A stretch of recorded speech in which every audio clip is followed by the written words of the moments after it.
We are now ready for yet another session of Erin, the Star Wars Virgin. This time we will do Episode 4, A New Hope. And we came off of Rogue One, and now we're going right to Episode 4. Are you ready, Erin? As ready as I'm gonna be. Okay, sounds good. So we'll see you after the movie. No medal for Chewbacca. It's a travesty. I guess. The Wookiee got screwed. He helped just as much as Han and Luke did. Did he? Yeah. Victory. We gotta stand up there at least. I don't know. What? Yeah, he got to stand up there. Yeah, well, that was a controversy. He should have gotten a medal. That's true. Yep. All right. So Episode 4 is in the books. Yes. So what'd you think? Very cool. I liked it. Mm-hmm. Definitely. What'd you think compared to Rogue One? A little lower tech, a little slower. Mm-hmm. You know, I feel like in Rogue One, the technology that they had, they could have gotten rid of some of the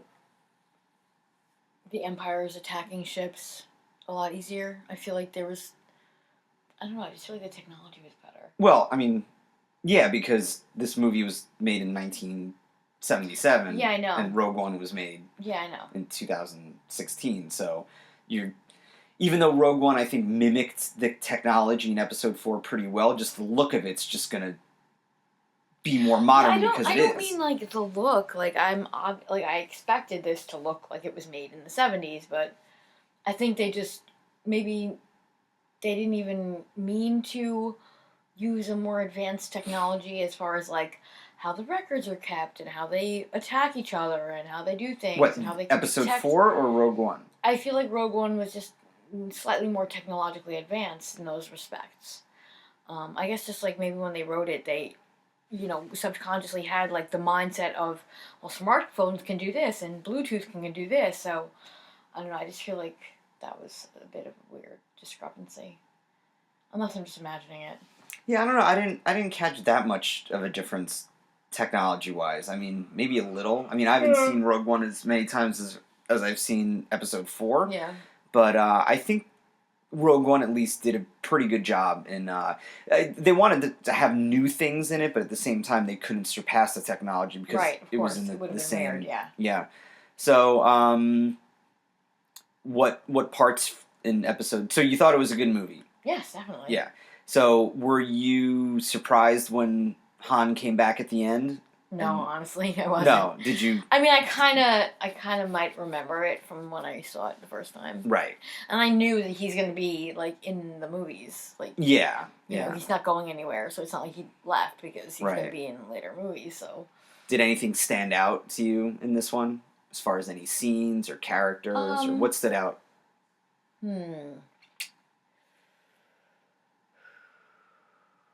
I was surprised that Luke was such a good pilot.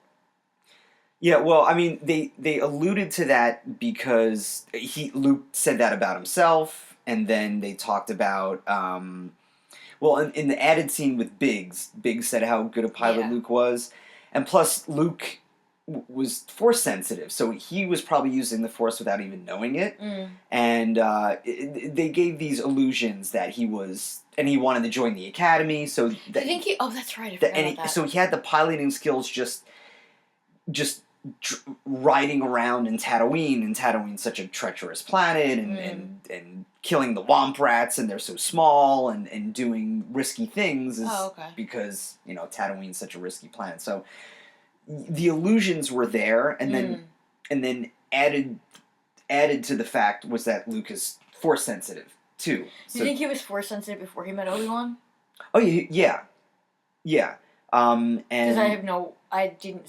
There was no allusion to that earlier in the movie, so... Right. So, without giving too much away, it seems that Obi-Wan could sense that there was something about Luke. Mm-hmm. Well, I figured as much. Yeah, that made him Force sensitive. So, Obi-Wan, because Obi-Wan himself is Force sensitive, picked up on that and is able to at least show Luke the beginnings of what the beginning of his potential. Do you think there's a genetic component to that Force situation? I kind of know, so I'm not. Yeah, there is. I'm not Okay, gonna. okay. Well, I don't know. I'm not saying that there is. I but was I'm not, I was yeah. wondering because if his dad was Force sensitive, I was wondering if it Right. would be passed on to him. Right. That's something I'm not going to answer because it may or may not be given away in some of the movies. Yeah. But yeah, just know obviously Luke has some kind of Force ability.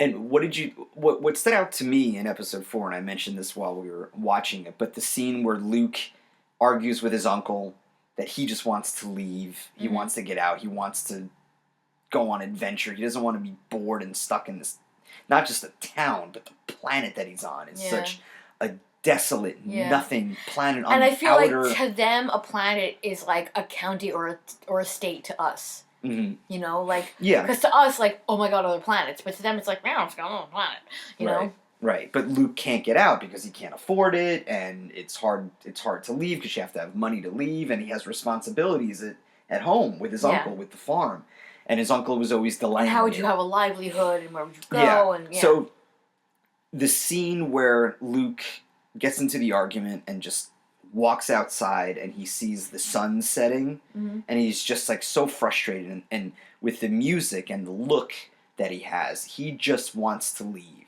And as someone who... I'm like, that is you. Yeah. So as someone who just grew up with this movie and relates to so much in this movie, and as someone who wanted to be Luke growing up, and now I'm looking at Luke as... a 19, 20-year-old, and I'm 40, and I'm still relating to Luke because I want to get the fuck out of where I am. So, him looking forward and looking at the sun setting with the John Williams score coming up, it just speaks to anyone who wants to get out of where they are, but just can't.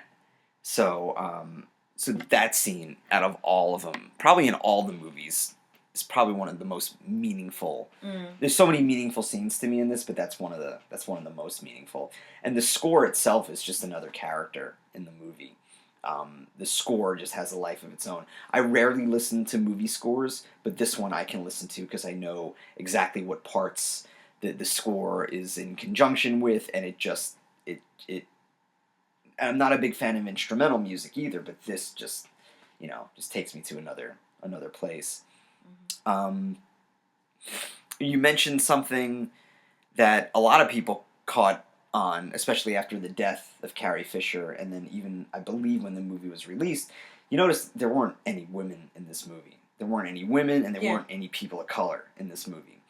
But as far as Princess Leia, what about Princess Leia stood out to you? She was not your typical female from the 1970s. Yeah. She was a badass. Yeah. I like that. Yeah. She wasn't a damsel in distress. Right. She She's like, listen, motherfuckers, we're doing this because I said so. Yeah, it was great. I loved it. Yep, she took the lead because she's just a natural leader. Yeah. And yeah, I don't think you saw too many of that with women roles, especially in the 70s. Yeah, I think like Mary Tyler Moore was like it. Yeah, I think now we're just starting to see that. We're especially with Rogue One, where women are in charge and they're not fighting for a man and they don't need a man to tell them what to do. They're just taking over themselves. And I think Princess Leia, and of course with Carrie Fisher's performance of Princess Leia, was pioneering, especially. Oh yeah. Especially for the times. Well, I want to know how much of her hair was really her hair. I'm not sure. Yeah. I'm not sure. Because I mean, the buns are easily faked, but like with the last scene where where she gave the medals to the guys, right? The braid on top, and she had a long braid behind it. It's like there's no possible. As someone who has had long hair almost my entire life, there's no way in human possibility to have that much hair. Yeah, I don't know. So I was wondering if maybe the braid along her back was real and the thing on her head was fake. Yeah. It was just something as a woman that I thought of and I was curious about. I'm not sure. Because I'm fascinated with hair and doing cool things with it. Yeah, I would think maybe the buns. I don't know if they're a wig or not, but you would think I think they were styled in it. Yeah, I'm not sure. I remember Carrie Fisher told a story when she did this. She was 19, and George Lucas, after casting her, told her, well, you can't wear a bra while shooting this movie. And Mm-hmm. Fisher said something like, well, why can't I wear a bra? And then Lucas said something like, and I wish I can get the exact quote, but he said something like, well, in space, there are no bras in space. Well, that's just stupid. Yeah, so that was I was wondering. I was like, I noticed it, and I was like, I'm not really gonna say anything, because maybe that's just the rugged thing that they wanted to do. But I mean, really. Yeah, I'm actually looking that up right now. Yeah. But so what other parts stood out to you while I'm looking this up? I forgot that they attempted to shoot into the Death Star once and failed before Luke did it. Yeah, So well, that was cool. I mean, yeah, that was cool. well, what that did, it was a precursor to what everybody thought Luke was going to do. So when he did something different, it's like, oh, you had a comparison. What do you mean? You had something to compare. There was the first attempt that didn't work, and then when Luke was about to do the same exact thing, it was just a comparison. So when Luke got rid of the computer, you had a frame of reference to go by, that he wasn't going to do the same exact thing the pilot before him did. Oh, okay, I got it. So, yeah, I'm just trying to find this now. I also was surprised to see Darth Vader hopping into a fighter and actually trying to do stuff himself. Yeah, I thought that was very surprising. Yeah, well, it goes to show the kind of leader that Vader is, that he's willing to get his hands dirty, and take the initiative himself, and really just do it himself. And again, that's what makes him, even though everybody's scared of him, they respect him as a leader because he's willing to go that extra mile instead of just standing there in the ship, figurehead. like Grand Moff Tarkin did. But in this movie, Vader wasn't necessarily the leader. He was high up, but Tarkin was his superior. Tarkin was the old guy? Yeah, Tarkin was the old guy. Grand Moff Tarkin is his name. I really thought that Vader was above him. No, not in this movie, because you saw that Tarkin was ordering him around. Oh, my bad. So Tarkin was very, very high up there. Yeah. So even though Vader had a lot of authority, he was below I guess he Tarkin. just kind of looked like he was a bigger deal. Just the whole getup he was wearing and the fact that he's like 80,000 feet tall. You know? I feel like it made him look more important, and that's probably what would throw me off. So this is what Carrie Fisher said that Lucas told him. He said, he's seen the show a couple of times, and he actually came over and explained, because I told the story of him saying that there was no underwear in space, and she told this to the Television Critics Association, and she said, he explained that in space you get weightless, so your flesh expands. What? But your bra doesn't, so you get strangled by your bra. That's why I couldn't wear a bra in the first Star Wars. George actually came backstage when I did the show in San Francisco and told me that. That is the biggest load of horse shit I've ever heard. Yeah. Yep. So, and then Fisher responded sarcastically, really? Now I understand it. So, yeah. I guess, Lucas just a perv. Yeah, I don't know. That's just a weird reason as to why. Maybe he just, I don't know. Same amount of hair on there? Let me look that up. Yeah, because I'm trying to think, like, if the molecules of your body expand, the molecules of your bra will expand. They might not expand as much if there's an expansion that's relative to the amount of water, because obviously there's more water in your body than there would be in your bra. I think a better explanation would be, like, the metal in the underwire might cause a problem or something. That would be a better excuse, but yeah, the whole expansion thing pretty is weak. Really pretty stupid. And, like, you figure maybe they would have bras in that time that wouldn't have a wire. Yeah, like an elastic so one. Like, you're wearing a sports bra because they stretch. What? Yeah, let's see. That's the dumbest thing ever. You're a perv, Lucas. You're a freaking perv. So, do you have any other questions or comments? Anything you didn't like about the movie? Aside from the technology discrepancy? Oh, the bra thing kind of annoyed me a little bit. And there's the bra thing? And there's not enough women. So you noticed right away that she had no bra? Dude, I'm a female. I noticed the second I saw her. I never really... Actually, the second I saw her, I'm shushing her because it's like after midnight and I have landlords downstairs. So, very loud. Yeah. Yeah, as soon as she started like running and moving around and stuff, I was like, yeah. Obviously. Right. I never noticed that ever until Carrie Fisher mentioned that a couple of years ago. I really didn't. I really didn't. That's surprising. No, I And didn't. you didn't look, and I did. No, it never really occurred to me because I was Yeah, just so into the I know, movie and I the know, character. I I know. never really. Listen, I realized she had breasts, but I didn't realize she was Jiggling going around so much. that she was going braless. Yeah. So, I wonder if it hurt. any favorite parts of the movie? Any parts that stood out to you? Well, the Copacabana was fun. The Copacabana. Isn't that the name of the bar? The Cantina. Cantina. Copacabana is a Barry Manilow song. For some reason, I thought he wrote the song about the cantina in the movie. No. That's really funny. No. The Copacabana was Wow. about a place in Cuba, Okay, north apparently of I Havana. randomly make things up and think that they're Right. real. But I like that. I mean, it was really cool when Han came back at the end. mm-hmm. I mean, I knew it was going to happen, but it still was pretty cool. Right. And what characters did you like the best? Or who are some of your favorite characters? I liked all of them, really. Okay. You know? Anybody, any character better than? Not really. They're all pretty level. I mean, I want to say that I like Carrie Fisher the best because she was a badass female in a time when that wasn't a thing. Right. But I feel like she didn't have enough to really drive me over the edge to being. So you didn't think she had enough to do in this one? I don't think she was in it enough. Right. I didn't see enough of her to be that in love with her. So did it stand out to you while watching the movie that there weren't too many prominent female roles in this? Yeah, of course. Yeah. She was basically the only woman in the movie. It was her and it was Aunt Beru. Yeah, and Amber was in it for like 5 minutes. Right.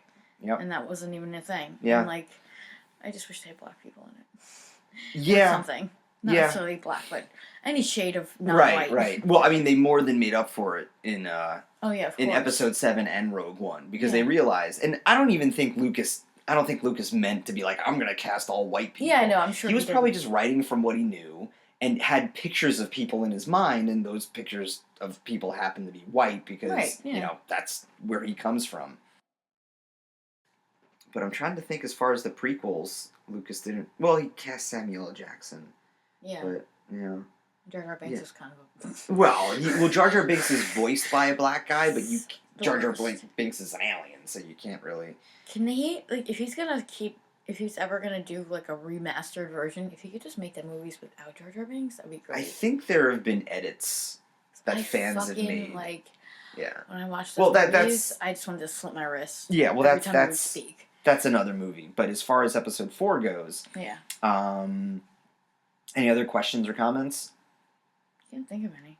All right. So compared to Rogue... Actually, I just thought of one. Okay. Princess Leia was Princess of Alderaan. Right. Is she still a princess now that her planet's gone? I guess the honorary title of princess would still... So then who's the king? Because if you're a princess, that means you have a dad that's in power. Okay. Well, I don't want to give too much away. But... she was the Princess of Alderaan, but her father was a senator of Alderaan, and her father was played by Jimmy Smits. Okay, yeah. And he was in Rogue One. Oh. Jimmy Smits was in Rogue One. That.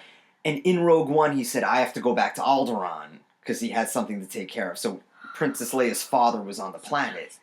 Yeah, he's dead. He's dead. So when Alderaan blew up, her father died. Yeah. And probably her whole freaking family blew up on that planet, whoever was there. But as far as the royalty of Alderaan and how that works, I'm not too sure. Yeah. But if he was only a senator, then why is she a princess and not I kind of know why she's a princess. I kind of know why she's a princess, and I don't want to. Okay, that's fine. If you can't give it away, it's cool. You'll learn Leia's origin soon enough. I already know that the sibling and the stuff. What? I already know that her and Luke are siblings. Right.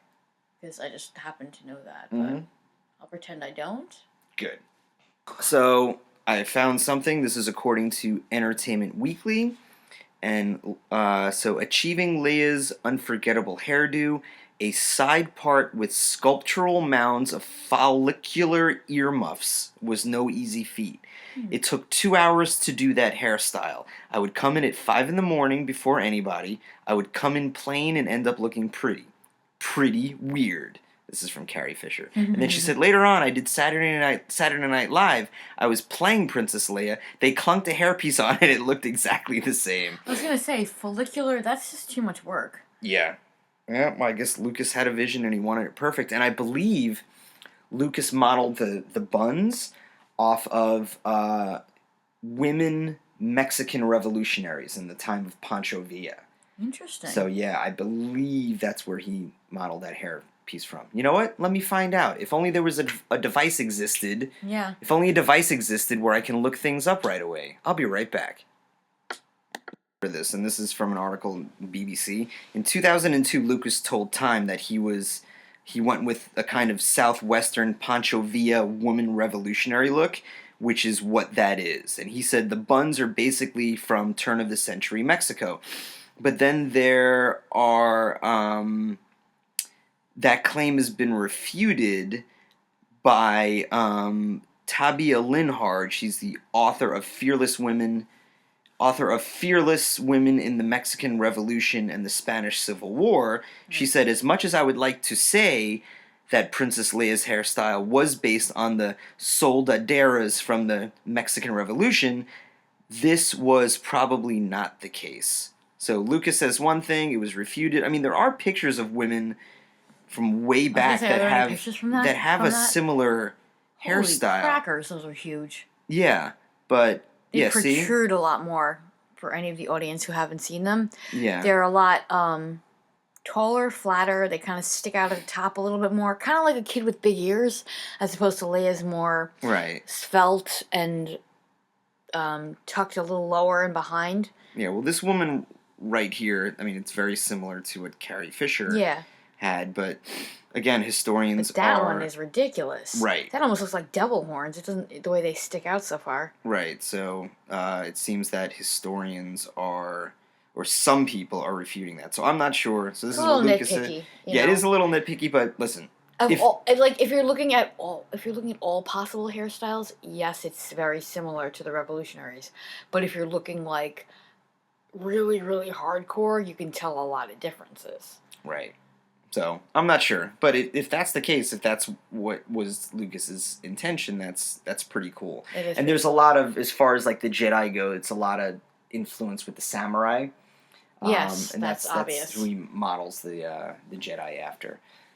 So I tried to do some research, and I couldn't find an exact reason why there was such a lack of diversity in casting. So if anybody knows for sure, I mean, we can guess and have all this speculation, but again, I'm not sure. I do know that George Lucas isn't a racist, so I don't think that had anything to do with it. Like I said, if I had to guess, it just might not have been something he thought of.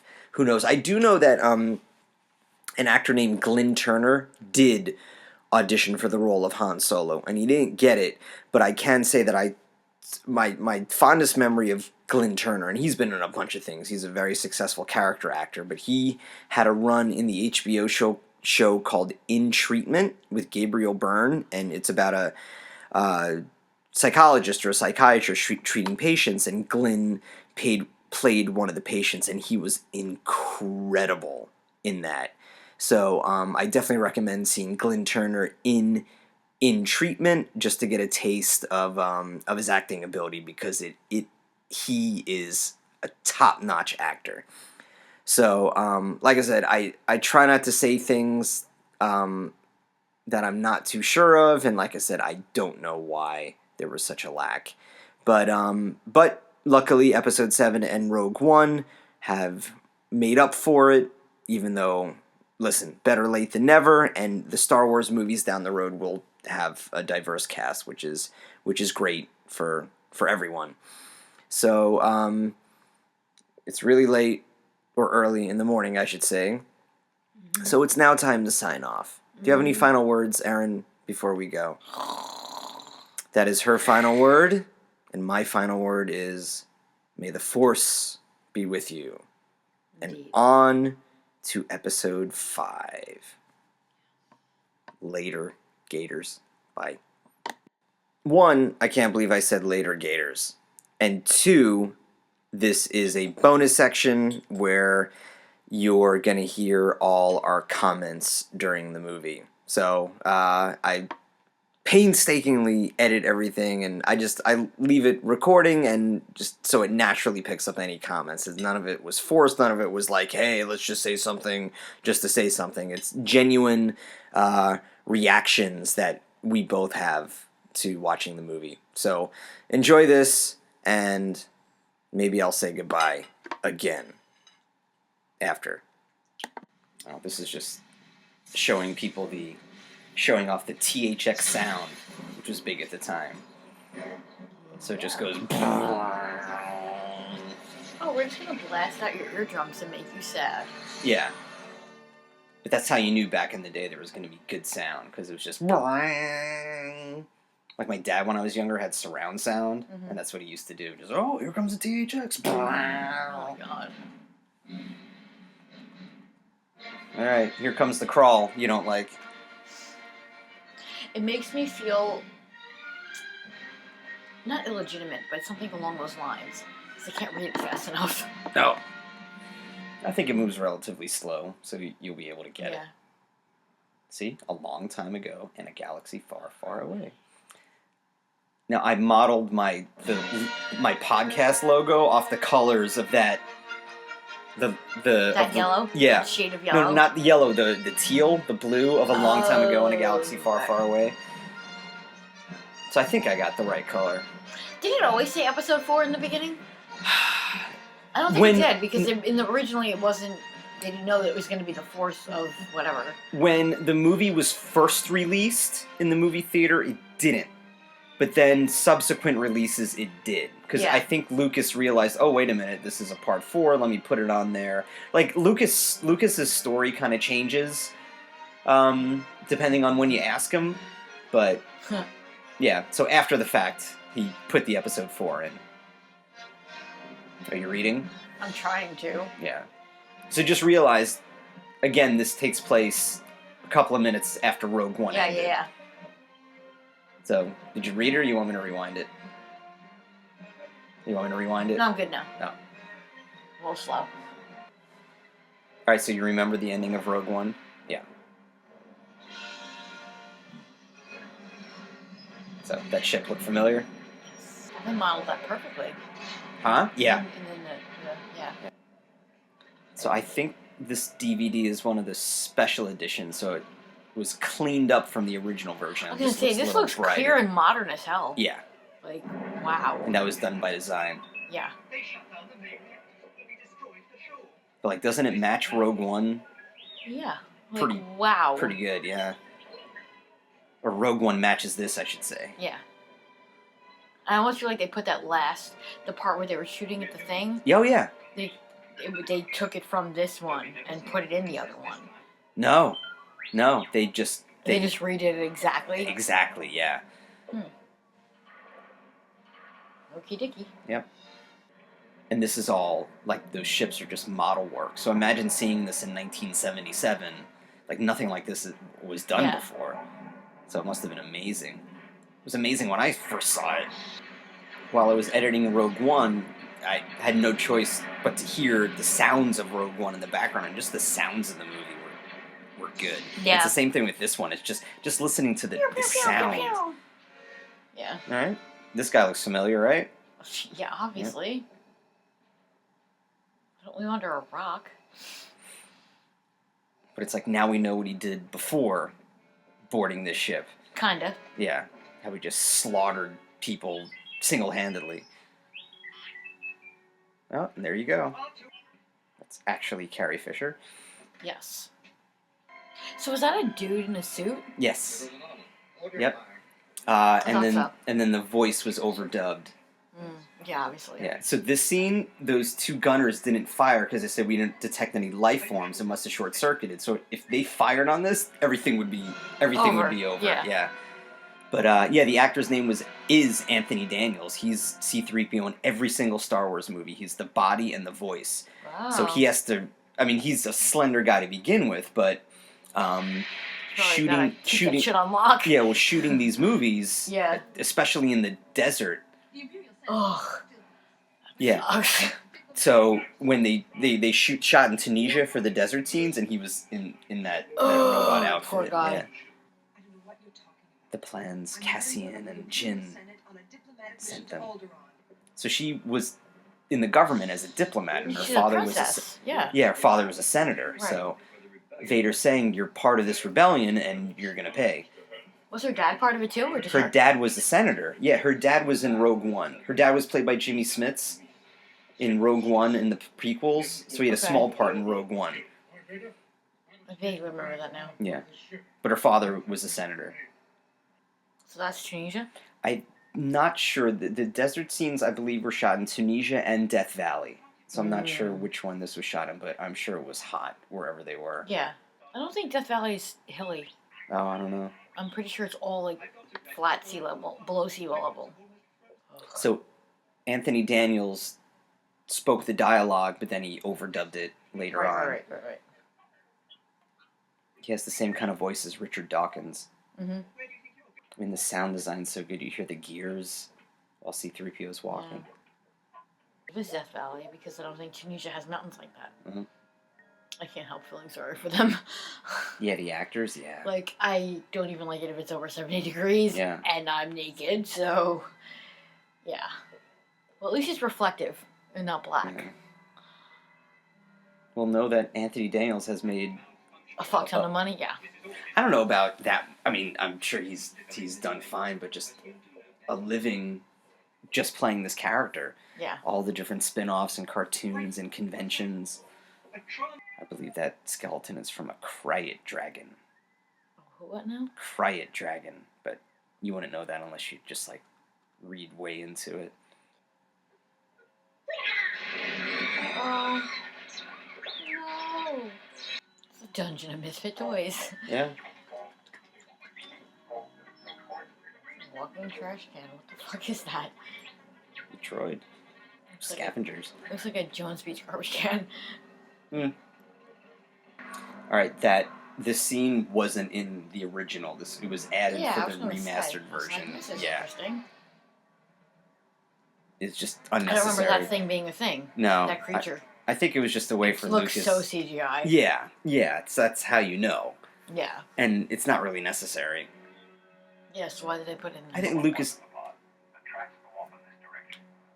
just wanted to... See, now this looks more 70s. Yeah, because it was. But I think Lucas just wanted to fill up the scenery a little bit. Okay. But it looked But this looks more recent. This piece. The colors just look brighter. Yeah, I think because of the remastered version, they just brightened everything up. Okay. But I grew up watching this on VHS, and it was it was just more grainy. Yeah. Which I kind of liked. There's more of a warmth. Yeah. Like, I can see the greenness a little bit in this one, but no, this is not as very, much as that red thing Yeah, before. it's very clear. Yeah. Yeah. Like, Mike and I say that to each other all the time. Yeah. Oh my god, he's a child. Well, he was 20, 21? No older than 25. Wow. I hardly recognize him, he's so young. Commercial break? Yeah, that's what it seems like. I met the guy who played Uncle Owen. Mm-hmm. I met the guy who played Uncle Owen at a horror convention. Mm-hmm. He had an oxygen tank. He wasn't doing that well. He was still able to talk, and I had a good conversation with him. You could tell he didn't have that long to go, and he died not too long after. This is one of my favorite scenes because it's him just looking out and thinking, I just want to get out. I just want to leave. So anybody who wants to get out of where they are can totally relate to this. And plus, the score is just so beautiful. Yeah. And the twin suns, it's just awesome. Yeah. And there's just not a word of dialogue in it. And you can just tell exactly what he's thinking. He just wants to get out. And he can't. Like, he has such a desire just to leave. Mm-hmm. And there are just forces, pardon the pun, just keeping him there. At least for now. And the story goes that, like, Alec Guinness, before this movie, is a legendary actor. I believe he's an Academy Award-winning actor. Just just legend, and it was just a real find for Lucas to get him. So the deal was that, I don't know if he was paid that much up front, but he made a deal to where he got like a percentage of the gross. Uh-oh. So forget it. Yeah. After all the money this movie made, he was just set beyond being set. I don't think Alec Guinness, who's the actor who played Obi-Wan, I don't know if he was a big fan of these movies, or at least the fandom that came along with it. But he was just such a presence. I've just received word that the Emperor has dissolved the council permanently. Oh, shit. The last remnants... So that old guy, did he look familiar? It looks like the Sand People did this all right. Look, Yes. Because he was in the first one. Yeah. Yeah. He was the CGI character. Yeah, he's more cheekbony in this one. Yeah. Side by side. You could see, like, the turning point in his brain. Yeah. It's like, fuck these guys. Go down. It's good, subtle acting by Mark Hamill. Yeah, really. Oh, Jesus. This was all added in the new version, those little... Yeah, clearly. Yeah. I mean, you can easily tell. Yeah. That it was too. Stupid CGI. Yeah. It's like not even good CGI. It's like, Yeah. wow, that's obvious. I want to know how they shot the hovercraft. I forgot how. But, like, it looked so real. Exactly. Unless they, like, had it on wheels and then took the wheels out, but it wouldn't have stayed so smooth. Not in the 70s. I don't know how it's... Yeah, and that's that's obviously... crazy. Yeah. I think Lucas's argument was he wanted to make it more of a populated area, but in the original version, the fact that it wasn't It was popular... blurry. It was ridiculous. Right, but in the original version, the fact that there's another one, but the fact that it wasn't so populated made it so cool because it's such a desolate area. About 3 or 4 seasons? It's another one. Yeah, that's really dumb. Yeah. That's so unnecessary. Yeah, it's like 1997 CGI. Yeah. It's like you've already got the guy walking. Why does he have to have a giant monster thing behind him? Bunch of drunk Jawas. What? You see, like some drunk Jawas. But Oh, wow. I didn't know what they were called. Yeah. If it's small, I just think it's a Wookiee automatically. Nah, Jawas. Sure. Wookiees are the Right. big, yeah. I thought they were small. No, Ewoks are the small ones. Ewoks, that's Yeah. right. Brain fart. So Ewoks are small, Wookiees are big, and Right. Ewok is a play on the word Wookiee. It's kind of like Wookiee scrambled. Okay. It's like Wookiee in reverse. Ewok, Wookiee. Alright. But they don't look alike. Right, but they're furry. Somebody didn't feel like being creative. Okay, I'm going to point something out. I'm going to have to pause it, because there's a cool scene coming up. Mm-hmm. You're going to see two guys talk to Luke pretty soon. And there was a scene in Rogue One where they were on, I forgot, a Jeddah. And Jin and Cassian bumped into two beings. And they said, like, the guy said, like, watch where you're going, and kind of looked at her. And the camera kind of lingered on them for a long time. It's because those two characters that were bumped into in Rogue One are now coming up in this movie. So in Rogue One, it was fan service, referring to the characters in this movie. To have her bang into them. Awesome. So when I saw Rogue One in the theater with my nephew's 9, and he's seen Star Wars so many times and he loves it. So when that scene came up, I kind of nudged him and went, "Oh my god!" So Rogue One had those little scenes of That's fan so service. cute. Yeah, yeah. Oh, I Now, love stuff like that. You didn't need to see this movie to know what was going on in Rogue One, but they plant little cute Easter little eggs. Easter eggs, yeah. So that scene is coming up right now. Cool. Those two. I knew that butt face looked familiar. Yeah. I was gonna say something, but holy shit. Carry on. Yep. This is all added. I don't like to look at that dumb fucking wannabe dinosaur.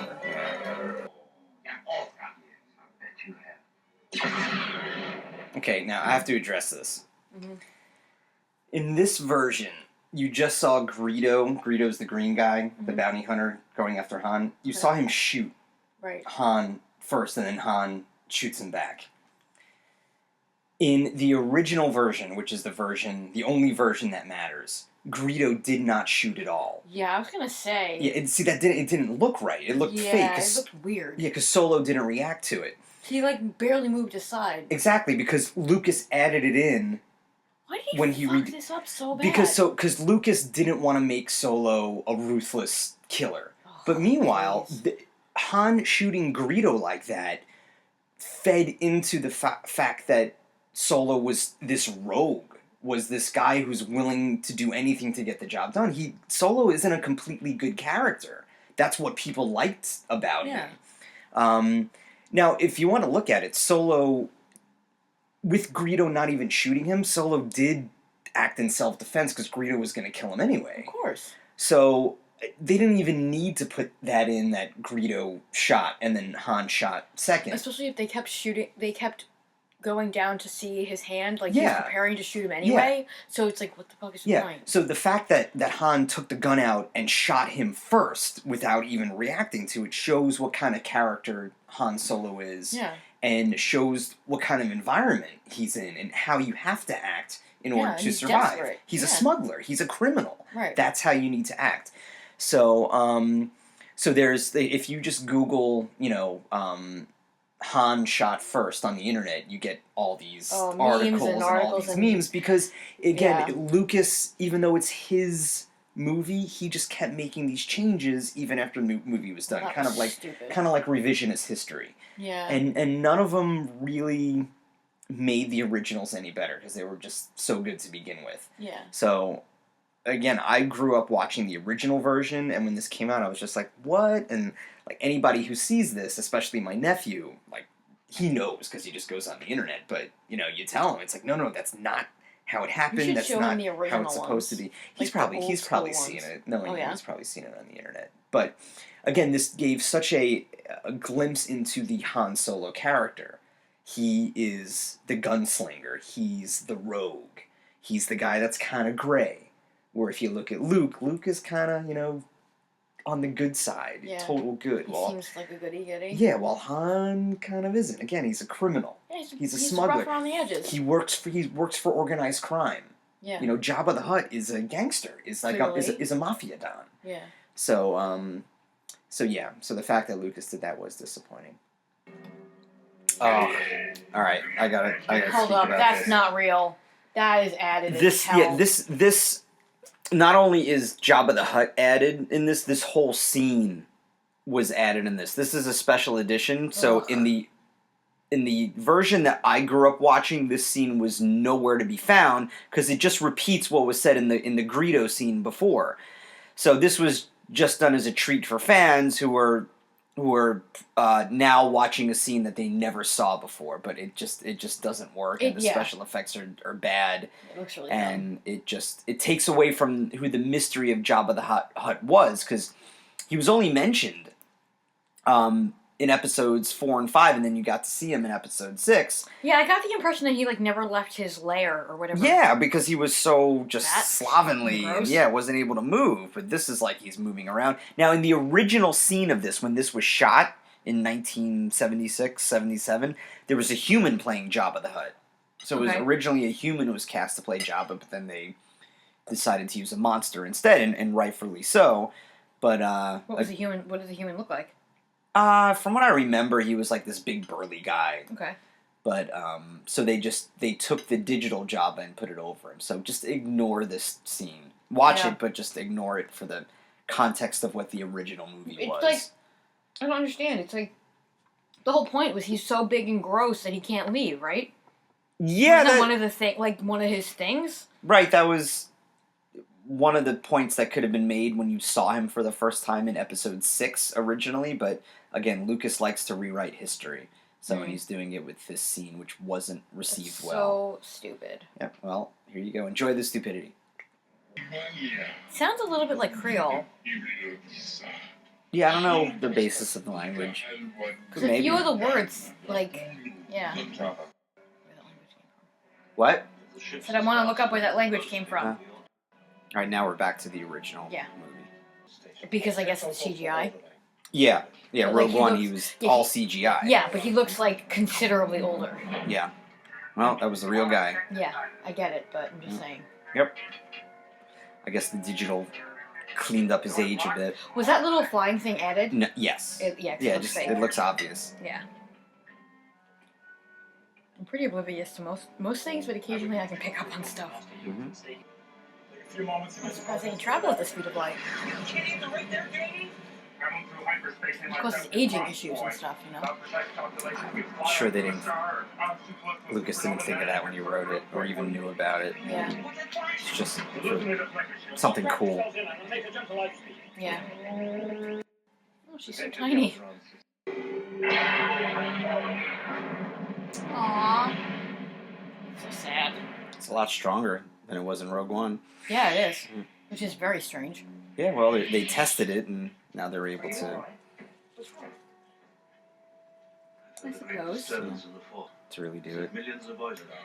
Not anymore. No mystical energy field controls my destiny. So he's an atheist. Yeah. You're a skeptic. Oh, snaps. Uh-oh, they're being drawn in. And just like in Rogue One, I say, if they're looking for people, why don't they use infrared scanners? Maybe they didn't have it. Yeah, it was old. Back in the 70s, they probably didn't think of it.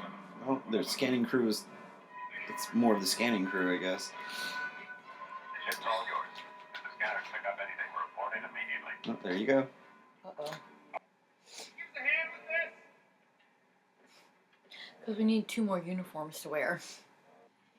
Alderaan wasn't a star system, though. It was just a planet. Right, but if it can destroy planets, if there's many planets in a star system. Okay, got it. I'm surprised he doesn't want a blaster like the droid from the last episode wanted. No, C-3PO is a different kind of droid. Yeah, I know, but still.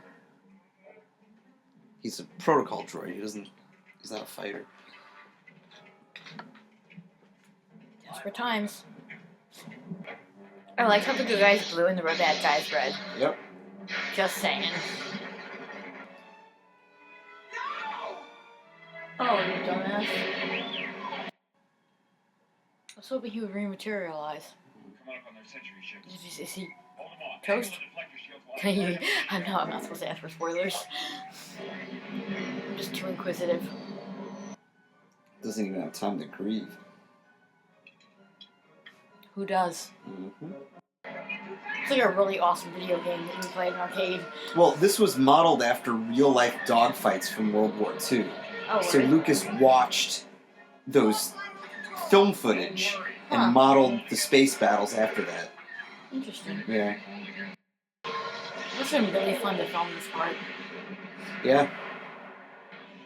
I thought there's way too many rays coming out of such a small hole with so many few people.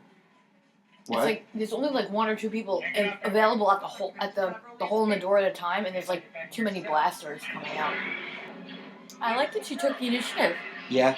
I like that. Yep. Definitely not a damsel in distress. Yeah. This part I remember. Mm-hmm.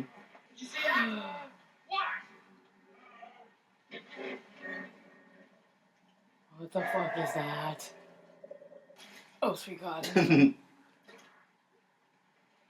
wonder if that's some sort of like organic composting bomb thing, you know? Although he can just nonchalantly walk around, like nobody even notices. Well, he's a Jedi. Well, this looks slightly familiar. Yeah, kind of, yeah. Well, in Rogue One, they were on a planet. This is the actual Death Star. Yeah. But it's the same technology. Yeah. See what he did? He made something tap, maybe? Yeah. Distracted him. Oh boy. That was dumb. No, they never thought he would do it. So caught him off guard. Yeah, but there's so many of them that it Right. just basically just drew them all to him, so it was kind of stupid. Yeah, but they split up, so at least now they have a chance. Like a Batman style belt. Yeah. Right. That's the planet from Rogue One. There it is. And here she comes. Yeah. And may the force be It's all because of Urso that defect was in there. That's what he told Jin. Oh in yeah, I Rogue know. One. I remember Yeah. that. Alright, this scene wasn't in the original. this was added. So this is Biggs, who's a friend of Luke's from Tatooine. Now, in another version of this movie, there was a scene on Tatooine where Biggs came back and he and Luke talked about some stuff, and Biggs told Luke he joined a rebellion, so now Luke is seeing Biggs again before they go off in the battle. Did that conversation happen before this? No, not in this version. There's another version where there's a deleted scene, but there's another version where it has the conversation between them, but you haven't seen it in this version. But that conversation happened before this? On Tatooine at the very beginning. At the very beginning? Yeah. Okay. So now Luke is reunited with Biggs. They grew up together. Yeah. Biggs was a little older, and Luke looked up to him. Cool. Never stop us. And he's gonna die, I bet. Yeah, so Not on your life. That little droid and I've been through a lot. the beginning of this scene is in the original. Yeah, I assumed as much. Yeah, because I didn't remember that guy. Huh? I didn't remember that guy. Right. Hang on tight, R2. It's got to be a little nerve-wracking. Yeah, no kidding. Oh. Shit. Just fucking shoot at them. I don't understand why they don't have guns in the back of the plane. Yeah. I don't know why they don't just one of them do like a loop thing and go behind them and then Because kill them. with the speed they're going, it might be hard. Or even just go up, slow down, and go behind them, They would just follow you. If they're just staying on him, then they wouldn't follow him because they didn't follow what's his face. Oh fuck, you're dead. Uh-oh. Did they back up everything that was on R2? I don't know. It would have really stupid if they didn't.